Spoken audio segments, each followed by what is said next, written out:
વડોદરા પાસે પીવાલાયક પાણીના જરૂરી સ્ત્રોત ઉપલબ્ધ છે, પરંતુ તેમાંથી લોકો સુધી પીવાનું પાણી પહોંચાડવામાં પાલિકાનું તંત્ર કેટલું સ્માર્ટ સાબિત થયું છે તે સૌ કોઈ જાણે છે। વડોદરાના પૂર્વ વિસ્તારમાં પાણીની સમસ્યા સામે આજે ભાજપ પ્રમુખ ડોક્ટર વિજય શાહે બોલવું પડ્યું।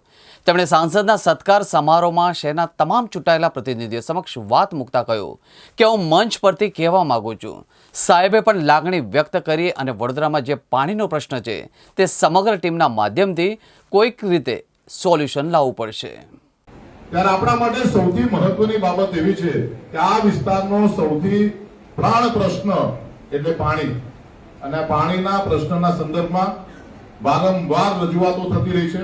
મને કહેતા આનંદ થાય છે કે વડોદરા મહાનગરપાલિકાના માધ્યમથી આ સંદર્ભમાં નવો ડીપીઆર બનાવીને પાણીના નવા સ્ત્રોત શોધીને પાણીના અત્યારના જે સ્ત્રોત છે એનું સારામાં સારી રીતે ડિસ્ટ્રીબ્યુશન થાય અને લોકોને ઘર સુધી પીવાનું ચોખ્ખું પાણી મળે એની ચિંતા પણ આ ટીમ તરીકે કરી રહ્યા છે। ત્યારે ટીમમાં હવે માન્ય સાંસદ ડોક્ટર હેમાંગભાઈ જોડાયા છે।